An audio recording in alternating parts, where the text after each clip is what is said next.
మన యొక్క ప్రార్థన కొరకు సిద్ధపాటు కొరకై కీర్తనలో 50వ అధ్యాయము 15వ వచనమును మనము చదువుకున్న వారముగా ఉంటున్నాం. ఇక్కడ దేవుడు ఒక అద్భుతమైన వాగ్దానాన్ని ఇక్కడ ఇస్తున్నాడు. ఇక్కడ రాయబడిన మాట, ఆపత్కాలమున నీవు నన్ను గూర్చి మొరపెట్టుము, నేను నిన్ను విడిపించెదను, నీవు నన్ను మహిమపరచెదవు. ప్రార్థన గురించిన చక్కటి వాగ్దానం ఇది. ప్రార్థన అంటే ప్రార్థనకు చాలా అర్థాలు ఉన్నాయి. దేవునితో మాట్లాడటము, దేవుణ్ణి అడగటము, అలా అనేకమైన నిర్వచనములలో ఒక అర్థము, వన్ ఆఫ్ ద డెఫినేషన్ ప్రార్థన అంటే దేవుని పైన ఆధారపడుట. ప్రార్థనకు ఉండే అనేకమైన నిర్వచనాల్లో ఒక నిర్వచనము ప్రార్థన అనగా దేవుని పైన ఆధారపడుట. దేవుని పైన ఆధారపడే విషయానికి వచ్చేసరికి లేదా ప్రార్థించే వారిని మనము రెండు గుంపులుగా విభజించవచ్చు. అంటే దేవుని పైన ఆధారపడే విషయానికి వచ్చేసరికి, ఒకటి, పరిస్థితులన్నీ కూడా కొద్దిమంది ఏ విధంగా ఉంటారంటే, పరిస్థితులు కొంచెం సవాలుకరంగా ప్రతికూలమైన పరిస్థితులు ఉన్నప్పుడు ఆ ప్రతికూలమైన పరిస్థితుల్లో మానవ దృక్పథంలో వారు చేయవలసిన ప్రయత్నాలన్నీ చేసి, వారు మొత్తము ప్రయత్నాలు చేసిన తర్వాత మనుషులపైన ఆధారపడి, పరిస్థితులపైన ఆధారపడి, వారి సామర్థ్యము పైన ఆధారపడి అన్ని ప్రయత్నాలు చేసిన తర్వాత పరిస్థితులు ఏ విధంగా వస్తాయంటే ఇంకా అసాధ్యంగా మార్చబడతాయి. ఇంకా అసాధ్యంగా మార్చబడి ఇంకా తప్పించబడలేము, ఇంకా ఎవరు కూడా సహాయం చేయలేరు అన్న పరిస్థితికి వచ్చినప్పుడు ఆ సమయంలో మనకు దేవుడి జ్ఞాపకానికి వస్తాడు. దేవుడి జ్ఞాపకానికి వచ్చి దేవుడి దగ్గరకు వచ్చి దేవుని పైన మనము ఆధారపడే వారముగా ఉంటాం. ఇది ఒక గుంపుకు చెందినవారు. రెండో గుంపుకు చెందిన వారు కూడా ఉంటారు. రెండో గుంపుకు చెందిన వారు ఏంటి, పరిస్థితులు ఏ విధంగా ఉన్నప్పటికీ, చిన్న పరిస్థితులే కానీ పెద్ద పరిస్థితులే కానీ, పరిస్థితులు ఏ విధంగా ఉన్నప్పటికీ కూడా వారు దేవుని పైన ఆధారపడేవారు. అన్ని పరిస్థితుల్లో దేవుని వైపు చూసేవారు. కాబట్టి రెండు పరిస్థితులు, రెండు రకముల వారు. ఒక గుంపుకు చెందిన వారు, వారు అన్ని ప్రయత్నాలు చేసిన తర్వాత ఎక్కడ సఫలంగా ఉన్నప్పుడు దేవుని పైన ఆధారపడేవారు. ఇంకో గుంపుకు చెందిన వారు ఎవరు, వారు ప్రతి దానికి, చిన్నవాటికి అన్నిటికీ కూడా దేవుణ్ణే ఆధారం చేసుకొని దేవుని వైపు చూసేవారు. దేవుడు ఎలాంటి వారిని ఆయన కోరుకుంటున్నాడో, ఎలాంటి వారిగా మనం ఉండాలని కోరుకుంటున్నాడు అంటే, చక్కటి ఉదాహరణ బైబిల్ గ్రంథంలో ఎవరు ఉంటారంటే దావీదు ఉంటాడు. దావీదు తాను ఏం చేస్తాడంటే అన్ని పరిస్థితుల్లో కూడా దేవుని పైన ఆధారపడేవాడు. అందుకొరకే 18వ కీర్తనలో కూడా చక్కటి మాట దావీదు అంటాడు. చూడండి ఆ మాటను, 18వ కీర్తన 18వ కీర్తనలో మనము చూస్తే ఇక్కడ దావీదు అంటున్న మాట ఏంటి, యెహోవా నా బలము, నేను నిన్ను ప్రేమించుచున్నాను, యెహోవా నా శైలము, నా కోట, నన్ను రక్షించువాడు, నా కేడము, నా రక్షణ శృంగము, నా ఉన్నత దుర్గము, నా దేవుడు, నేను ఆశ్రయించుచున్న నా దుర్గము.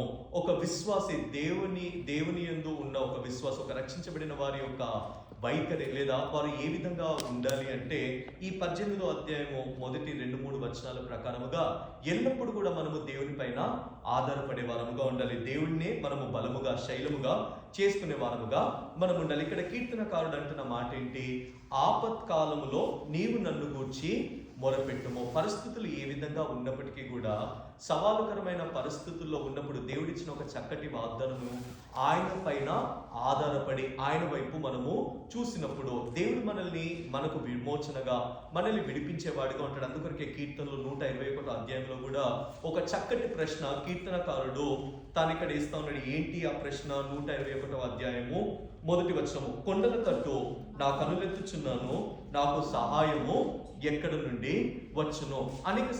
చాలాసార్లు మనం ఎలాంటి పరిస్థితులు గుండా వెళ్తామంటే, ఇలాంటి పరిస్థితులు ఇక్కడ కీర్తనకారుడు దావీదు ఏమంటున్నాడు, కొండల వైపున కనులెత్తుచున్నాను, నాకు సహాయము ఎక్కడ నుండి వస్తుంది. అనేక సందర్భాల్లో మన జీవితంలో ఉండే ప్రశ్న కూడా ఏంటి అంటే, నాకు సహాయము ఎక్కడ నుండి వస్తుంది? ఉన్నతమైన కొండల వైపు చూస్తుండగా ఎక్కడ నుండి నాకు సహాయం వస్తుందన్న ఈ ప్రశ్న వచ్చిన వెంటే కీర్తనకారుడు దానికి జవాబు కూడా ఇస్తా ఉన్నాడు. 2వ వచనంలో ఏమంటున్నాడు, యెహోవా వలనే నాకు సహాయం. భూమి ఆకాశంలోనైనా సృజించిన దేవుడు తన జీవితంలో ఉన్న ఒక ప్రశ్నకు, నాకు సహాయం ఎక్కడి నుండి వస్తుంది అన్న ప్రశ్నకు వెనువెంటే జవాబు ఏమంటున్నాడంటే, నా సృష్టికర్త అయిన దేవుడు, భూమి ఆకాశములను సృజించిన దేవుడే నాకు సహాయకుడు. ఈ విషయాన్ని మనము జ్ఞాపకం చేసుకోవాలి. మనము కూడా సవాలుకరమైన ఆపత్కాలంలో ఉన్నప్పుడు సహాయం ఎక్కడ నుండి మనకు వస్తుందంటే, మన సృష్టికర్త అయిన దేవుని యొద్ద నుండే మనకు సహాయము. ఎందుకు దావీదు ఈ మాట అన్న వెంటే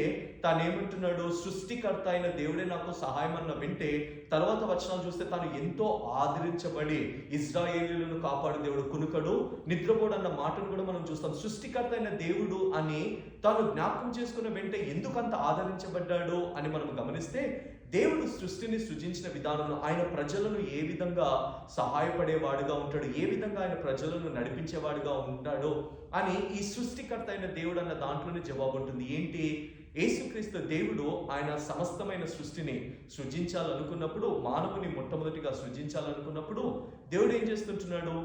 6వ దినమున మానవుని సృజించాడు. దేవుడు ఏమనుకున్నాడంటే, మొట్టమొదటిగా మన పోలిక చొప్పున దేవుడు నరుని సృష్టిస్తానని దేవుడు మొట్టమొదటిగా సృజించాలనుకుంది మానవుని. కానీ దేవుని సృజించిన విధానం మనం చూస్తే 5 దినాలేమో దేవుడు సృష్టిని సృష్టిస్తున్నాడు, 6వ దినమున దేవుడు మనిషిని సృష్టిస్తున్నాడు. నిజంగా దేవుడు ఏమనుకోవాలా? నా పోలిక చొప్పున మన పోలిక చొప్పున నరుని సృజిస్తాము రండి అనడంతో మొట్టమొదటిగా దేవుడు ఏం చేయాలి? మొట్టమొదటిగా మనుషుని సృజించాలన్న ఆలోచన దేవుడికి వచ్చినప్పుడు మొట్టమొదటి రోజే దేవుడు, ఫస్ట్ డేని దేవుడు మనుషుని సృజించాలి. కానీ ఎందుకు దేవుడు మొదటి రోజు మనిషిని సృష్టించకుండా 6వ దినాన దేవుడు ఎందుకు మనిషిని సృష్టించాడు అంటే, ఇక్కడ దేవుని యొక్క ఏర్పాటు, దేవుని యొక్క మంచితనము, దేవుని యొక్క ప్రణాళిక అర్థమయ్యేదిగా ఉంటుంది. ఏం చేస్తున్నాడు? 5 రోజులు మనిషికి కావాల్సింది దేవుడు సృజించిన తర్వాత 6వ